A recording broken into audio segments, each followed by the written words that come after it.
Hello,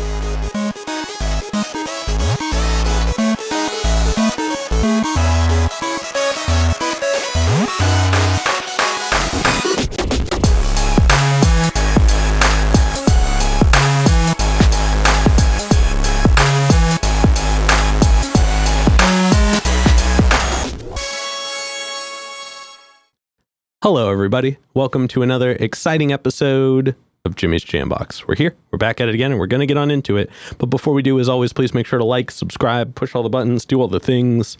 You know, I don't know where they are, but you do, and I trust you. And with that being said, here's a quick word from our sponsors. Organic herbs and botanicals, skincare and edibles, wellness for body and mind. The Brothers Apothecary. Fine teas and remedies. Ronald Records. From indie gems to classic hits, discover the heart of local music. With live shows all the time, up close and personal, and regular releases on their in-house label. Ronald Records. Supporting the community, one track at a time.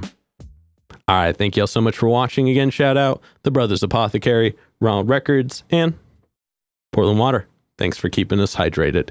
And with that being said, let's go ahead and get on into it. Here is today's guest. Hi, I'm Sabrina. And I'm Steven, and we are Underwater Nightclub. Hello. Thank you all so much for joining us. Let's go ahead. We're going to go in the same order. Why don't you introduce yourselves individually and tell us what you do in the band? Hi, I'm Sabrina. I'm the vocalist, and I also write lyrics, and I also sometimes do stuff like add sound effects.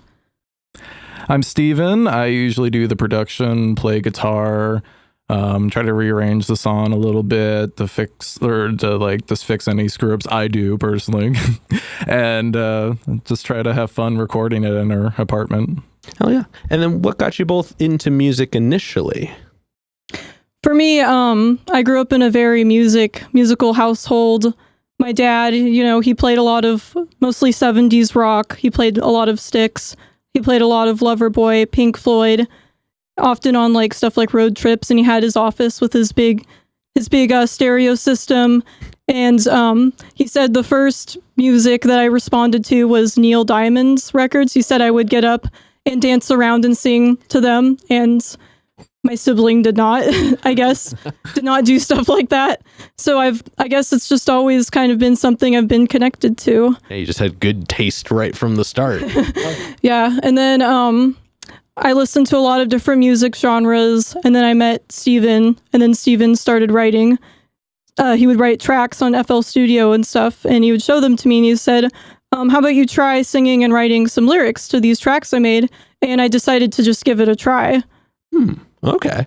And so I guess, had you been making music before that, or was like this really your first introduction into music? No, so I started guitar when I was 9, took a break, and then came back when I was 10 with my brother really influencing me to do it. Okay. With another guy named Jesse, who I also play with, even in a different band. And I just basically went down the rabbit hole of the silly, butt rock 80s, like glam, George Lynch, Van Halen, John Sykes from White Snake kind of guitar playing, just really nerdy stuff, Steve Vai and Billy Sheehan, and, David Lee Roth, and just kind of was more of a guitar player. And then when I was 18 or 19, I got enough money to get just FL Studio. I didn't pirate it. I actually bought it. Okay. Wow. I know. Wow. I feel stupid. No, you did the right thing. At home, and I was like, I should Supported the people that made it. That's never a bad thing. Well, yeah. I mean, respectfully, FL Studio is the pirated I know. DAW, allegedly. Allegedly. But good on you. You're the reason that they're still there. Yeah, I financed them, yeah. Yes. I mean, I imagine they only have to sell like 10 copies a year to like keep it funded. But no, I mean, but also I guess I'm curious, what made you go for FL Studio out of everything else? I don't know. People have asked me that. I don't know. People talk about Pro Tool. Like there's a guy in Portland that just uses Pro Tools and stuff. Like a lot of people just use Studios. I mean, it's a big thing. Yeah. It's like he asked the same question. He's like, "Well, what'd you do?" I'm like, I don't know. I just decided to go for it. And I was thinking about maybe trying Ableton Live, but I just went for FL Studio and just got comfortable with it. And I didn't even mean to do anything crazy with it. It was just a thing I wanted to have fun with, and just like, just clown around on it and see what happens. And I was terrible. I'm still terrible. No, it's forever a learning process. It's just another instrument, yeah, just like anything else. And like I said, guitar is my main thing. I just want to make demos and stuff like that and have fun with it. But I just started trying to make more and more stuff. And yeah, I got a MIDI controller and just kind of like try to do more just weird synth stuff. And like I said a little earlier, like just off camera and stuff, just talk about like certain production stuff. It's like the Weeknd's trilogy, like mixtapes. Like I really like that weird kind of like raw. It's like more raw sound. And I just wanted to start doing that. And then she loves synthwave, like Gunship and the Midnight, and we just try to, in a way, kind of combine both things, but keep it. We just combine everything. But make sure that guitar is a big thing. In the live show, it's going to be very guitar driven as well. So it's almost going to have more electronic rock elements than probably synthwave. Yeah. But in the studio, there's not as much guitar stuff going on. There's more synth stuff going on. Then we'll take it out. Certain synth parts, take some of it out for the live show in some tracks and replace it with him playing melodies with guitar instead. Okay. Because let's save the breaking down of the process until we get more into the middle. But for the beginning part, I do have a couple foundation questions I want to check in with everybody on. So we're going to rock this out real quick, and you can answer in whichever order you'd like, whoever comes up with it first. But this first one is one we ask early. It's one we ask often, and it's definitely a crowd favorite. What was the first albums you each ever bought with your own money? You want to go first or me? Yeah, and this is going to be new to you, Steven. I've never told you this before. Ooh. 5 years with Steven, and I've never told him this. Most people have never asked this question, so it's a fun one for me every time. Okay, so whatever you think it is, Steven, it's not going to be it. So remember that live action Alvin and the Chipmunks movie from 2007? My first album I ever bought with my own money was the soundtrack to that. Cute. I was like 10. Favorite answers I've ever gotten on the show. Wow. Can't lie, it's true. It was. That's awesome. And I brought it to daycare and would like play it out loud, and like other kids at daycare, like other girls, we'd sit and like listen to That's adorable. Yeah, we'd listen to those live action Alvin and the Chipmunk covers, like Had a Bad Day and stuff. Hell yeah. That's a pretty quality jam. So you could have done worse. And I mean, if everybody else was digging it too, then you were the cool kid. Yeah, I needed the hardest stuff imaginable. I'm passing up Metallica, Slipknot, Korn. I don't need any of that. I need Alvin and the Chipmunks, 2007. You know what would happen if you ever played it imaginable? Slowly, it would just sound like regular dudes, or if you played it super slowly, if it would sound like almost doom. Slow and reverb. Isn't that there is like a interesting album where it's like a doom metal version of Alvin and the Chipmunks? Oh God, that is terrifying. On YouTube, yeah, it's rap hilarious. Alvin and the Chipmunks. That's what I want to hear. Okay. Well, Alvin and the rest of y'all, if you're out there, we're going to need that. Hell yeah. But that is an amazing answer. Might be one of the coolest answers I've ever gotten, too. And then what about you? That's why I married you, honey. I think I was 16, and I went to the mall and bought Whitesnake's 1987 self-titled record. Like I said, I like very on brand. Yeah, I know. It wasn't Van Halen, even though he's like my favorite guitar. I mean, it wasn't Alvin. I know. Music peaked in 2007 with Alvin the Chipmunks covering Had a Bad Day. I don't feel worthy. Oh man, please somebody clip that. Music peaked in 2007 with Alvin and the Chipmunks. Okay. All right, the next question, and I'm now even more excited for this one. What was the first live show you each ever went to that was specifically one you wanted to go to? So like you saw it was happening, got tickets, went to it. For me, probably the Midnights, I think. Because I've been to concerts before that, but it was either my parents took me. Yeah. I think it was the Midnight, right, Steven? Or it was like a friend had tickets and invited me, but the first one I can remember off the top of my head immediately is the Midnight. Damn, who were they performing with?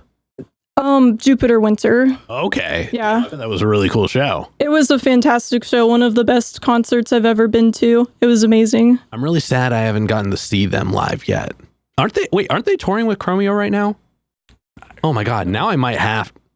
Somebody put that in the comments. Let me know if they are. But I might have to go see them. Now they're playing in Bend. This is such a weird drive, but Bend is cool. I noticed they were playing in Bend as well. okay, then yes, they are for sure touring. Midnight is. I noticed they're playing in Bend and skipped over Portland. But I've seen them a couple times, but they're fantastic. Yeah, one of my biggest musical influences for sure. That's a great musical influence. They are so good. I know. And then what about you?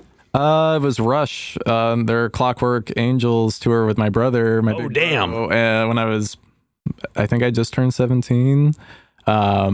We both liked Rush, and that was the first time I saw Rush. I got to see them on their R40 tour, which was really cool before, Neil died, unfortunately, which sucked. But yeah, they started with Subdivisions, and old people were throwing popcorn at each other, which was hilarious. But it was the first show I really got to see, minus some church thing I got dragged to when I was really young, but I don't count that. Rush was my first actual experience of a concert where people were tailgating. It was fun. I mean, that's definitely one of those, once you've seen them, you kind of, that sets the bar. You know what I mean? They have been such an acclaimed band for so long, through so many generations. It was I'm sorry. Oh, no, go ahead. No, just Geddy Lee's is one of a big influence on me just as a musician. And yeah, he's just so cool. Well, also, this is a little me story. Haha, we're doing it. One of the earliest albums I would listen to regularly. It's not the one I bought, but one of the earliest albums that I got my hands on and listened to all the time was a Rush album, but it's a very less known one called Roll the Bones.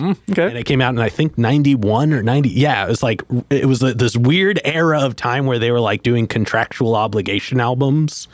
And so nobody knew it. Nobody cared about it. But I didn't know anybody who listened to Rush until I got to almost high school. And then they were like, oh, this band. Mm-hmm. And for some reason, I didn't put the two and two together because they didn't sound the same, because they were like, oh, 2112. Oh. Right. And so way later, I was looking at the album because I had moved on from it by that point in my life. And I looked, I was like, this is the same band. Oh my God. And so I asked all my friends, they're like, we've never heard this. Yeah. Why would we listen to this? I'm like, it's good. I don't know what to tell you. So I would Roll the Bones is a good one, especially they kind of got back into the guitar. They kind of dropped the synthy 80s stuff. Mm-hmm. Presto kind of got back into the guitar, but Roll the Bones did. And Counterparts, the next one in 93, that one was really cool too. Gosh, I'm such an idiot. I'm such a dork. I would play chess.com and listen to just Rush albums. And when I was that's the best way to listen to Rush. Chilling at night when I wasn't doing homework or eating or playing guitar. Hey, there's nothing wrong with that. Nothing wrong with that. That was high school for me. All right. And before we officially get into what y'all do with music now, how did the band start? Let's hear the origin story. So Steven came up with some tracks, and originally we were going to call ourselves Night Scratches. But, he came up with some tracks in FL Studio and gave them to me, and I would try to do stuff with them on my iPad on GarageBand. I would record through GarageBand, trying different lyrics and vocals until I found something that I thought I liked. And then I would show Steven, and Steven liked stuff I came up with. He thought it was good. I was like, wow, this experienced musician thinks what I came up with is good. Okay. So we started actually putting the songs together seriously. And then that's how we just made more and more songs basically that way. Mm-hmm. And that's probably how it all started. Yeah. Can I go back a little bit? First, we met on Bumble. And we were dating. We were, a couple for a long time. And we moved in to, the first place we moved in with another couple at a condo. And we just talked about it because, just for fun, I was toying around with FL Studio still. And, and then what she said, I would give samples and be like, hey, honey, because you like the synth kind of electronic stuff. What do you think of this? And, I was like, you want to try singing over it? And just because I've heard her sing before. And then we went and did karaoke and I heard her perform and I was like, okay, she can do it. She can do it. So it was, we just kind of just grew naturally like that just because we were a couple. Yeah. Yeah. And now I usually don't dig into this part of it, but since y'all have already said it out loud, was it early on in the relationship that you started doing music? Had y'all been together for a while? How did that part kind of come to be? Probably just because we lived together and we just, just started just having fun. Because before she would just come over to my place and stuff. And then when we got a place together, we would just spend time just writing music essentially. Yeah. And it just kind of blossomed. Yeah, I think it was 3 years until we started actually, like, we have been dating for 2.5 to 3 years, right? When we started writing music together. I think, I mean, understandable. Like, I would totally understand, like, someone not wanting to make music with, like, a girlfriend they potentially just met, because, yeah, a lot of relationships end up, like, breaking up in the first year or two. It's just normal. But me and Steven just found, like, it was a fun activity to do together, and it just started, like, becoming something. Because I wasn't sure how good I'd be at it. Like, it could be something, like, bad that we just never show anyone. But we started uploading it, and I made an Instagram, and people started following us, and some people seemed to like it. So I was like, okay, I guess we are doing something. Hell yeah. Hey, well, I mean, it's cool that y'all found something that you can do together. First of all, I think that goes a long way. It's really fun. I have never, like, with any boyfriend or anyone I've dated, I'd never, like, done anything like this with somebody. It's very fun, very engaging. Makes me very happy. Hell yeah.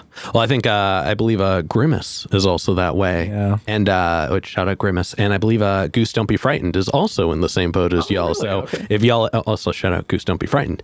So if y'all ever ended up on a bill together, that would be a really fun, like, cute power of the couples experience. Oh. Yeah, I've totally talked about stuff like that. Yeah, like couples bills where everyone's a couple. That'd be really cute. Well, everybody at them in the comments. Let's see what's to happen. But now let's go ahead and let's get on into y'all in the present day. But we are going to get a super easy one out of the way first. How'd you pick the name? He picked it. He'll tell it. Oh, yeah. Because like she said before, it was going to be Night Scratches. Because we can do better. Yeah, we can do better than that. You really like Elm Street. And, you know. Oh. Kind of. But I was like, we can do better than that. I literally was just, I got home from work and I was just chilling. Because what I do is, like, I watch music interviews, I watch music videos, mostly live stuff, but I just watched Deftones Sex Tape, and it's like two girls swimming underwater and stuff, and I just, for some reason, I'm like, it's like an Underwater Nightclub, and I just said that, and I was like, and you were like, okay, because I picked so many shitty names, and like, I was like, man, I guess I'm gonna have to come up with the name, I guess. And I just said Underwater Nightclub, and you're like, oh, that's the one. Yeah. There we go. Name. I appreciate that. It's a really good name. Yeah, like it's one of those ones that I think the second I saw it, I had, because I'd go and I find everybody through Instagram pretty much, and I think the second I saw it, I was like, I have to click on this. Like, it was just immediately engaging. I mean, I'm a big fan of 2-word names. Usually I'm not a big fan of like long word names. So like Underwater and Nightclub, count wise, you would think would be kind of on the lengthier side, but they're just too, like, they're two-word words, first of all, under and water and night and club, but they're such easy words and it just rolls off the tongue and it just yeah. grab. It's a great. Yeah, I was like big fan. I agree, and I guess I appreciate that, and we were thinking the same thing. Like, and how can I was we not worried keep making music together with a name like that? We have to. Like, R.I.P. honor that name. The only thing, if you search it on YouTube and stuff, it is fun. You get those, like, it's like 15 years old or something, of like underwater. It's like a real life underwater nightclub in New York City, and it's like these people with like fish helmets on, like, you know, like Sandy Cheeks and SpongeBob. Can you imagine if we start playing shows or touring or something, and we literally play in an underwater nightclub? How legendary that would be. We can't do that. You can also make some really interesting music videos with that. Just putting that out there. What you should do is go find all of the videos that come up when you search it and parody them. Oh yeah. Allegedly. Obviously, you can't make them just like it, or they can come and get you. But that's neither here nor there. But it is a super cool name. Big fan. That so much, man. But now let's go ahead and let's get into a bit of your writing process. Now we're going to kind of dig into that a little bit more. And can you tell us a little bit about like what you do to get a track started and where you go once you do? I usually start them. I usually write on guitar, actually. I write a lot of the riffs for my other band and then for this band, and I kind of figure, like, I try to write as much as possible and play and stuff. It's just part of practicing too, and I just love doing that. And then, or I'll just go on FL Studio or on that's neither here nor there. You were saying or on the Prophet 6 that we have as kind of a more of a writing tool. which is kind of a new thing still. Like I'm still getting used to that because I did learn piano too as a kid, but I mostly went on guitar. But using the Prophet 6 though is kind of something I'm trying to do. But I'll just try to connect it to FL Studio and try to make a track like that too. I'll present the demo to her, and then she'll work on it. And kind of if it flows well and we're gelling with it, it'll kind of try to turn it into something. We'll try to record it or just practice live and maybe make a backing track to practice too. Okay, hell yeah. And then I guess once you kind of put that beginning foundation piece together, what do you do with it once you get it? I pull it into GarageBand on my iPad, and I sit, when I have some spare time, I'll kind of sit in my bedroom and I'll start kind of playing with it. I'll like sing stuff, hum stuff over it until I find something that I think, oh, that sounds good with that. Mm-hmm. And then I'll start, once I find a direction that I know I want to go with the melodies, then I'll start kind of doing random vocals, or I'll think about like what imagery does what he just gave me, what does it conjure in my mind, how can I transcribe that into lyrics that sounds good or flow well together. And they'll start writing lyrics, and then it takes me like days, like sometimes it'll be like a week or two before I even show anything to Steven, because I'll, every day I'll go in, or every couple days I'll go in and start listening to what I put down, adjusting lyrics and adjusting what I do and saying, can I make this better? Can I make these lyrics flow better? Can I make this melody tighter? Can I do a better take that will sound better? Because I have to pitch it to Steven. So I'm like, I gotta make it sound, it has to sound good so Steven likes it. Because Steven, he's really good with music. Like he knows what sounds good. He knows what doesn't sound good. So I gotta, maybe 2 weeks later, I'll say, hey, Steven, can you come look at this demo I made on GarageBand with my vocals and my lyrics on it, and I'll show it to him, and I'll either get a approval or disapproval. Luckily, somehow, I mostly get approvals. Mostly, not always, of course, but somehow I do get them. I think that's part of the creative process. I mean, granted, your parts, I think, are allowed to be. I'm sure he's not going in there going, it's time to judge. No. I think part of the creative experience is being able to I imagine he's probably more open to what you're bringing to the table because A, it's not something he's going to be able to do anyways, respectfully, and B, that's part of the collaborative process. So I imagine it gets more yeses than nos because, it's enjoyable to hear what happens. I don't think he's hunting for any one specific thing. Yeah. Right. Yeah. It's very cool because, it sucks if I'm like, I'm sorry, I don't really like this. But it's like I have tracks before that I've had for a while. I'm like, I don't know, this is going to be melodically over the top with the vocals. And she'll just do something like that. And I'm like, okay, we're going with that. Like, good job. And you're like, she gets anxious, nervous to show me sometimes. Like, oh, okay, I'm home from work. Like, can I show you the demo? And then she shows it to me. I'm like, this is baller. This is awesome. Yeah. Let's go for it. And she's like, yeah. Well, I think it's got to be an interesting dynamic because it sounds like, you've been kind of actively creating music for quite some time now, whereas it feels like it's more of a newer experience for you as far as at least like the creating to like press it and like put it out eventually. Mm-hmm. So like kind of you get to kind of learn that experience and like it's I mean, you're kind of in the coolest spot. Like once you get super comfortable with it and it starts to become more like methodical, that it loses a little bit of the shimmer of that moments of like, oh, is it gonna like not to say that it ever goes away completely. Like, I enjoy anytime I've made music ever, but like that early on stages of like just kind of creating from this place that comes from no like predetermined influence from time spent is actually a lot of fun. So it's really cool that you get to kind of experience that and you get to kind of relive it through her. It's awesome because music creation is just such an enjoyable process. Oh yeah, it is. And it is nice to have somebody so close that you can like be like, hey, I am ready to show you this. Not have to wait for the next practice or like email it out and not be able to sit in the room. Right. And I'm kind of shy, so I can only work with someone who's easy to work with because I'm so shy and like oh, what if it's bad? Like, it can definitely be nerve-wracking. I remember the first time I a band I was in and I went to the studio and I was just like, what if I mess up? And the guy's like, dude, we're recording into a computer. You can just do it again. I was like, oh, what if I break the computer? Like, or do you just worry like, wow, they're just taking that much time to record this? Like most people don't take that much time to get it right. Like this person really doesn't know what they're doing. You don't want to worrying about that. Yeah. Then you find out you're like, oh, everybody just kind of does it at their own pace, and some people piece it together, some people do it all in one take, some people have these very prolific ways they feel like they need to approach it. So but it sounds like it's a really cool experience kind of getting music together. Yeah, there's no just if you get to point A to point B, whatever your goal is, and you do it your own way, it's like there's no right way to do it. And it's whatever way you decide to try to do it that makes you the most enjoyable. That he even lets me, like, I'll take GarageBand I'll chop up the songs sometimes and like lengthen some parts, shorten some parts,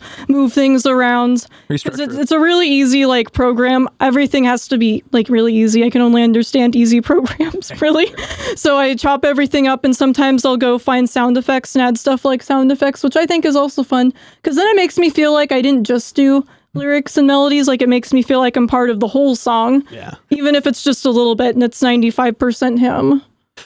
Well, I mean, the backing track part. I was gonna say you're the voice. You are arguably the part that gets paid attention to the most. Exactly. So you are doing a big part of it. Oh, yeah. No pressure or anything like that. But like, you are an integral part of the creation. I know, but I get really obsessed with like backing tracks and instrumental stuff too. Even though I don't really like play an instrument, unless you count the flute in middle school. Do you count that? Definitely bring the flute into it. That'd be a cool experience. But no, I think being able to do that is still a step in the direction for the because like you're still going to find sounds and approaches and things that he wouldn't have even thought of. And even if they get recreated later or like modified in a way, and also having a hand in the arrangement, I think is really powerful, especially as a vocalist, because being able to change it to where you're like, hey, my words work better with this here. It's not hard for Steven to be able to go and just like readjust it in the like regular version of it and make it more that way, and then it feels more natural for you. I'm sure he doesn't have a hard time like readjusting what he's playing most of the time. It could be better. You never know. It's like you could just totally see something that I didn't even think of, and I'm like, oh, there we go. And then that was like the secret kind of like ingredient or like sweet spot of like the melody. You know what I mean? Yeah. Like a song we were working on that you did that recently. I'm like, okay, I'll just try to reconstruct it a little bit. Yeah, it's easy. And I think being able to rearrange music from like the person who makes it to another person's point of view. I mean, there are people who get paid to just do that. Yeah, that's like their whole gig. So like it adds something, and it makes the music feel unique because it's a two brain process, not a one brain process. Exactly. Especially if it's one person making a grip of it, like it can start to sound the same really quickly. Oh, yeah. And I guess for this next question, when you guys are working on music kind of just as a whole, do you have like a certain vibe or a direction you're going for when you're making the music, or do you really just kind of throw it on the wall and see what sticks? Kind of throw it on the wall and see what sticks. We kind of have it seems like a lot of kind of your lyrical themes are pretty, it's like not super conceptual, but it seems like kind of in a world that you kind of have. It's darker, I guess. I mean, there's nerdy stuff for sure into it because we're pretty dorky, which is, but like I definitely have more of like a melodic kind of writing too, so it kind of fits in that way. I don't know. What do you think? Because I feel like a lot of it is just, hey, I got a riff. You want to try it? And then see what comes to your brain lyrically and stuff. It seems that's kind of how we do it. Well, since I'm also an illustrator, when I get Steven's backing tracks, I think about imagery that pops up while I'm like listening to it. Like, for example, Fill My Lungs, I'm thinking about like a day at like the Oregon coast where it's like really dramatic, you know, that dramatic sweeping, like when you go to the Oregon coast and there's all these rugged mountains and everything. And it's like raining really hard and it's really dark and it's just like a feeling, this really like foreboding feeling. And then I also kind of got a hint of like kind of sadness and loss. So I'll have like concepts, like pictures in my head, and then I'll start trying to link those up to words. And then from there on, then I'll start to try to formulate lyrics out of those, the things coming together in my head. And try to write lyrics that make sense. I like to write lyrics that are like kind of surreal, kind of like poetic, kind of dark usually, but not necessarily. Depends on the song. Like if Steven gave me an upbeat song, I wouldn't write dark lyrics, probably. I would probably write whatever imagery comes to mind when I hear the backing track Steven makes. That's what it's all about, or whatever it reminds me of. Interesting. I don't think I've ever really had anybody kind of like paint it that way where they go from image to word. So that is a fun concept that I had never really considered. I think it's because I'm an illustrator first before ever writing a single song or lyric. I mean, I've always liked writing, but I was always a really strong writer in school, but I'm talking about essays. I'm not talking about creative writing, but it was always something I wanted to try, but I just never got around to it, I guess, because I was interested in other things. But then I got this opportunity to try creative writing, in lyrics and poetry and stuff. I'm like, I'll try it. Why not? What's the worst that could happen? It could go bad and we never show anyone, and then we wouldn't be sitting here in this room. I mean, but it didn't. Instead, sometimes you just try something and instead you like it and you enjoy it and it turns out good, and then it can grow from there naturally. Yeah, hell yeah. Well, I mean, I'm a pretty big fan of y'all's music, so it seems like it's turned into something really cool. And let's go ahead. We're going to talk about music that you have available right now for just a little bit. So I went on ye old Spotify, checked some of it out, and y'all describe yourself as dark synth pop. And that's very accurate. It is very synth. It is very dark. The guitar gives it kind of this interesting characteristic, which makes it feel a little more lively. You know what I mean? It doesn't just feel sequenced all the way through, which I really appreciate. Gives it a little bit of character. And are y'all a two-piece or is there a third member? Just us two. Okay, just making sure. We're thinking about, for live stuff, trying to get a few more members. We're open to options, yeah. Right now, just the two of us. There are two. And the vocals in particular, now that we're circling back to it, they fit really well. It feels like either the sound is constructed really well around your voice or your voice just lands in a good spot on top of the music itself, which gives it this really full range without having to add on a bunch of extra things. Because especially in a two-piece dynamic, it can very much be hard to fill everything out. So I think that goes a long way. Either, like I said, you are structuring the music strongly so that it works with her voice, or her voice just happens to work really well with the music you are structuring. Right. So one way or another, works out great. Thank you. And I checked out your most recent track, Fill My Lungs, and it's rad. It's got this haunting, broody vibe to it. The drums were on the heavier side, which I thought was really interesting. The kick in particular kind of gave it this rough and tough element, but everything on top of it was just very dialed. And it's not a short track. It's just a hair over 4 minutes long, which it could have easily kind of gotten into that obnoxious space, but I think you paced it out really well. And I do wish that the Prophet 6 had been able to be in there for that track, because it definitely would have made it sonically wild. It was. Oh, it was. Yeah, oh, damn. It's okay. I thought the post said it wasn't. Oh, really? You said I had read that it was going to be on the next one, and it hadn't gotten to make it into Fill My Lungs. I don't remember. That's what Instagram says. You guys lied to me. We just run away. Which would then explain why it is so sonically pleasing. I was about to say, what things did you use in FL for? The only thing for the Prophet 6 that we used in that song is kind of those breakdown solo parts where where I guess live, because I don't know if we're going to use the Prophet 6 live yet, but I have guitar parts. Please do. Yeah. Please do. Yeah. For sure. But I wrote it on guitar first, that whole the main riff, which I then put it on the Citrus free plug out of FL Studio. Yep. I don't remember what it's high in the clouds or whatever. I don't remember what the pad was, but I just programmed it there. But yeah, for the Prophet 6 though, it's kind of those in between parts where kind of it gets guttural and comes up. Cool. And that makes more sense. The solo part. Solo's Prophet 6, isn't it? Yeah. Okay, that makes sense too, because like I said, it felt like a lot of it kind of had been, but I just, I have to go and reread that Instagram post. I don't know, maybe I mistyped something. I don't know. I'll go and look back at it and edit it or whatever. Perfect. But I personally am I had a Prophet 08 for a long time, and my keyboard player Max still has it. Shout out Max. And it's definitely, there's nothing quite like a Prophet. I got to tell you. And it doesn't matter which one you have, they just bring something. But getting back to your music, I do this little bit where I pick out a track that I really enjoyed. And I went with White Rabbit. Oh, okay. Big fan. First of all, the synth on it was just so mean. That just whatever you found to put that together, so grippy. And I like the change in pattern. The drum pattern kind of goes from this more I don't know time signatures very well, but it kind of goes from this more choppy element to this 4 on the floor concept, and kind of dives in and out of that interesting moments, which I thought kind of gave it this really interesting pace. It just kind of, kept grabbing me at every point. And the vocals at the end, when they just like explode, that was so much fun. Like I'm a big fan of like when stuff doesn't just end. And so like that, like 3/4 of the way through, you're like, all right, we're kind of getting to that. But oh, and then it just ended in a really fun way. So it was a really cool track. It's the climax, for sure. That's kind of what I was trying to go for production wise. And my brother was like, because I showed him that first when I was done, he was like, yeah, like the time signature seems a little off and weird. I'm like,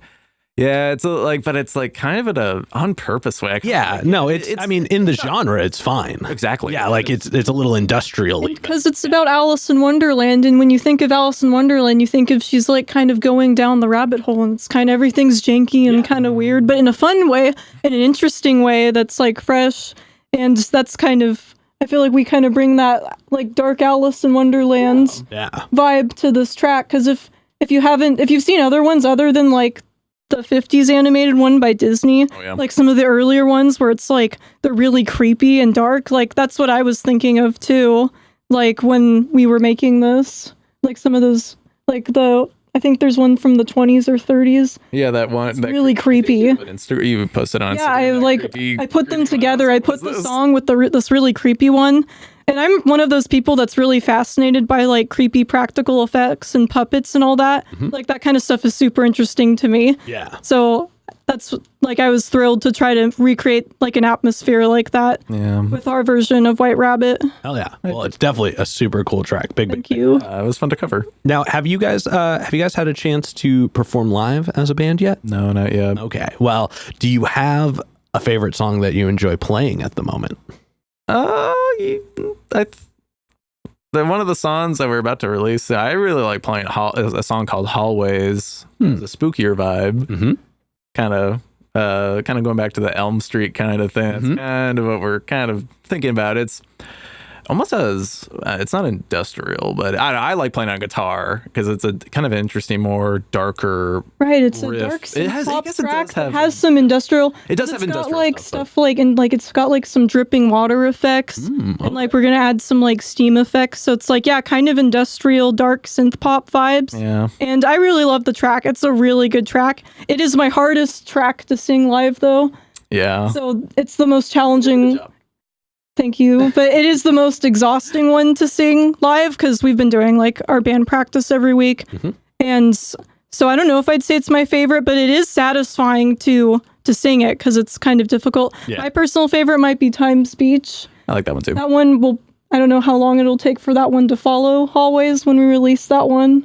But I enjoy singing that one a lot. I play more guitar. That's like more of a guitar-driven song. No, really, FL Studio. I'm gonna have a little bit of production in there, obviously. But just live that week, it's like easily be an acoustic kind of thing. Okay, hell yeah, which is cool. Hell yeah. Well, definitely looking forward to all of that. Thank you. Thank you. Okay, for this next one, I just want to figure out where I want to go with this because we jump through a lot of these questions in all their own ways. Yeah. So let's go ahead and actually we're going to move on to the hypothetical portion. Okay. And for these, sky's the limit. The questions are all made up, so the answers are allowed to be as well. But this first one is pretty straightforward. If the band could perform with any one act, the only requirement is they have to be an actively performing group. Who would you each want it to be? Well, you would have picked Gunship, but they don't perform. Well, they don't perform, so I can't pick them. My favorite band doesn't perform. That's what I was going to say too. Obviously in this hypothetical universe, we're fully prepared, probably have a full band, have everything somewhere super cool. set up. It's super professional. For y'all. Abel, please. In this like hypothetical universe, we're fully 100% prepared to play on like a level that we could share a stage with him. But The Weeknd, I think with our dark vibe and his dark pop, and especially his synthy with Mike Dean, like I think we'd be I don't know if like The Weeknd's fans would like our music as much as they would like The Weeknd's music, but like another alternative, this band called Urban Heat and At the Coffin Club. Yeah. That would be Urban cool. Heat. That's another. Probably, hopefully doable than The Weeknd. But Urban Heat's a really cool band that we saw at the Coffin Club, and I was like, it'd be cool to open for these guys. They've got so much energy. They're doing all kinds of touring. I don't know if you know that group at all. I don't know them offhand. Okay. They're like dark You should check it out, actually. goth. Yeah, you should try it out. Yeah. Oh, yeah, everybody at them in the comments. Urban Heat. Yeah. I think they're from Texas. Sorry. Yeah, they are. Austin. Austin. Okay. Yeah, I think. And then subsequently, who's a local act that you're aware of that you would like to perform with when you start performing? Can I list like 6 different people? Okay. Like, I'm going to say Sibling, Last Cameo, Masonic, Coven Brothers, That Fucking Ivan. And then, oh my God, there's another one I really want to say. They're also goth, but Graveyard Gossip. My God, yes. Hell yeah. And then also the Depeche Mode cover band Constant Debauchery. Those are my picks. That'd be really cool. Okay. Immediate like short list of picks, but there's many more, of course. But I think we'd be a good fit for any of those. Well, it sounds like we have a small festival on our hands now, y'all. Oh my God, that'd be awesome! Can you imagine? Yeah. Oh. And then, do you have anybody you want to add to that list? No, I didn't know you were gonna say That Fucking Ivan, but I was gonna say That Fucking Ivan. That'd be cool. I think she kind of named a lot of people we talked about. Yeah. Kind of, Hell yeah, that's a solid list for sure. Well, everybody at them in the comments too. Let's see if we can get that happening. And then for this next one, have fun with this. If the band's music could be the soundtrack to any movie, what movie would you pick? like just any old movie that any movie. Oh, okay. It could even be the 2007 hit Alvin and the Chipmunks. Yeah, exactly. I was gonna make Or this dark pop background. I think it'd be perfect. Oh man, I don't know. Death Note animated series. No, Trailer Park That'd be Boys. sick. That's not a movie. Or those are shows. Yeah, those are both shows. Live action Death Note. Multiple, yeah. Oh no. 2006 live action Death Note movie it's pretty good actually.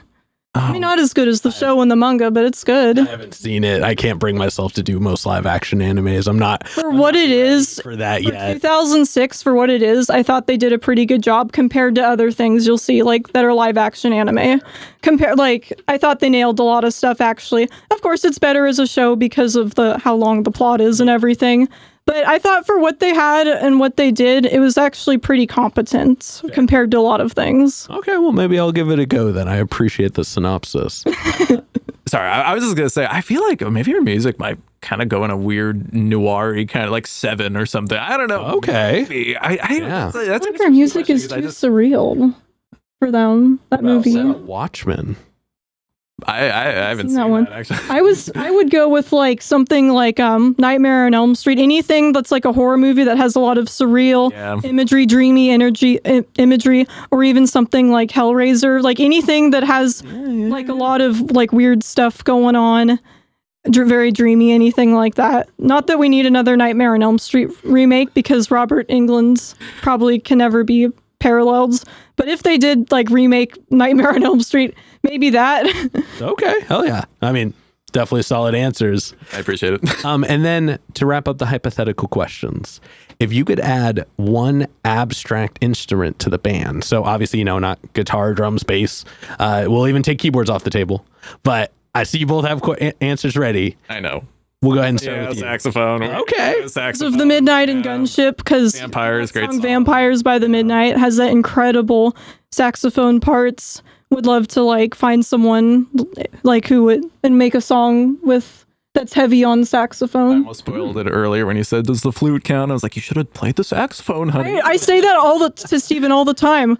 I went up in 5th grade. I said, "What's the easiest instrument for bands?" And they said the flute, so I picked the flute. And I kick myself like, why did I pick the flute? You can still learn the saxophone now. Yeah. It's accessible. You're an adult. I know. Buy instruments and learn them. It's true, but there's so much other stuff I'm doing, like trying to learn to sing and stuff. It's so overwhelming. Maybe someday.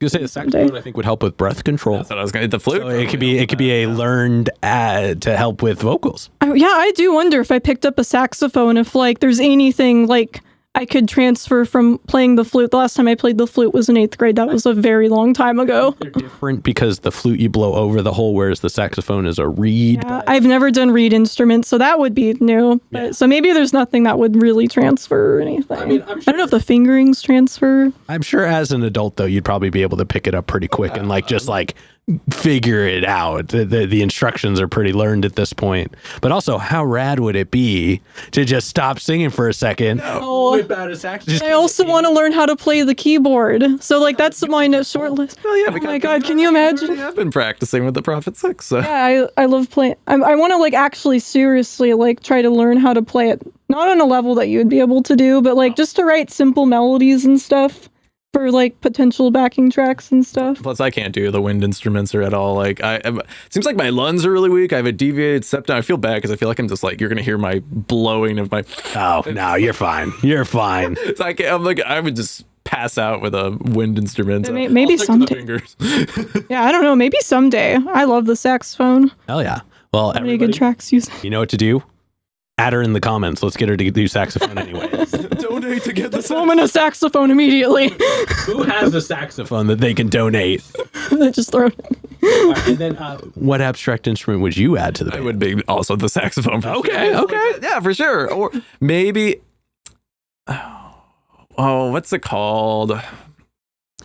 I feel silly. The one that Led Zeppelin used, it's like the theremin. Thank you. Yep. Thank you. I had a feeling that's where you were going to go with it. Yep. I had that one locked, shocked, and ready to go. The other one. I was wondering. I'm going to tell you, as somebody who has played a theremin before, the weirdest instrument. I'm sure it is. Like, and I did talk box, which is just gross. It's amazing, but it's gross. But the theremin is so much this. It's interesting. Whoever made the Doctor Who theme song deserved a raise. I don't know if they got paid for it or how much they got paid for it. They deserve a raise anyways, because that is just such a bizarre instrument. Cool. Have you ever had the chance to like actually play with one? I think years ago. Yeah, when I was younger, but not as an adult. It is bizarre. Yeah. Like, don't get me wrong. Some people can do some cool stuff with it. I will never be able to use a theremin properly. I'll just be like, ooh, ooh, ooh.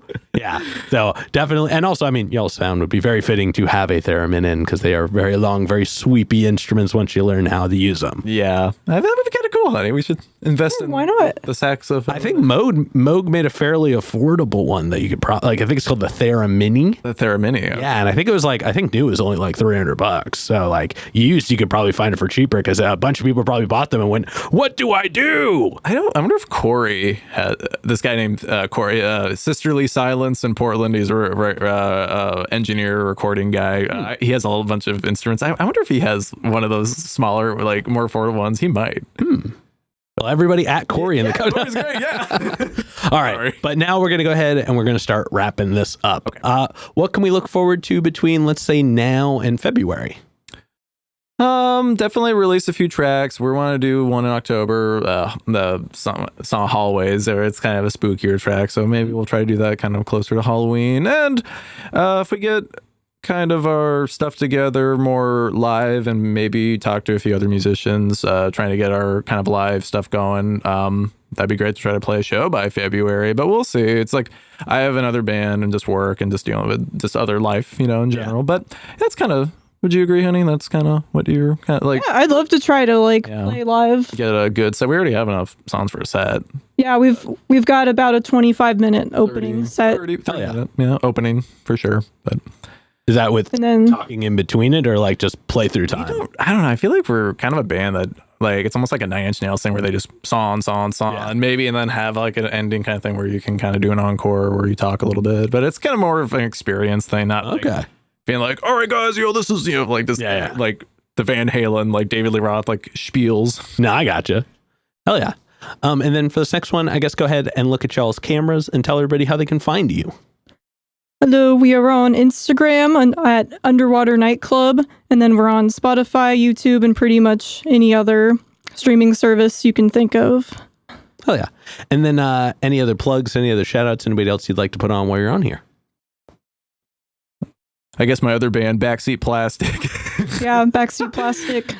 They're fantastic. Oh, thank you. I appreciate it. Steven does amazing work. He does just writing melodies and writing things and seeing it all come together. Jesse, Alex, and Matt, they're the guys too. And I'm hoping some of them maybe can help us with the live stuff too. So maybe we can play a show, like a dual show, so I can play in two bands. Hell yeah. All right. And with that being said, we've got one last question to go. But before we do, I'm going to steal the camera for just a second. As always, y'all, please make sure to like, subscribe, push all the buttons, do all the things. You know, I don't know where they are, but you do, and I trust you. And one more shout out to the Brothers Apothecary, Ronald Records, and Portland Water. Thanks for keeping us hydrated. And with that being said, the final question. And y'all can answer this in whichever order you'd like, whoever comes up with it first. But what is an album you feel is more on the obscure side? So it's a deep cut. It's one not a lot of people would know, but it's one you think everybody should know. Buckethead's Colma, the acoustic. Oh, hell yeah. Yeah. Hell yeah. He made it for his mom that was going through colon cancer as like a therapeutic album. I love it. It's my walking on a hiking trail on a nice day or a cloudy day, just peaceful album. His guitar work's great. It's inspirational to me. Yeah. Now, Buckethead's super good. That's a great rec. I've seen him twice. Nice. And what about you? Gunship's first self-titled album. I think Gunship is like criminally underrated, like bands. And I would say anyone should listen to that. It's fantastic.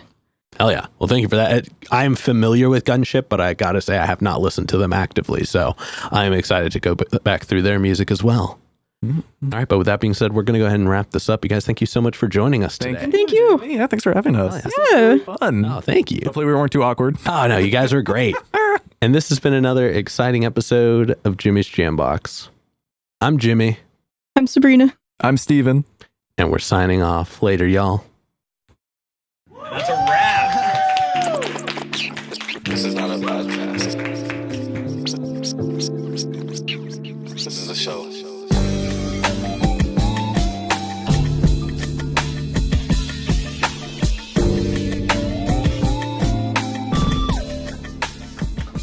Keep jamming.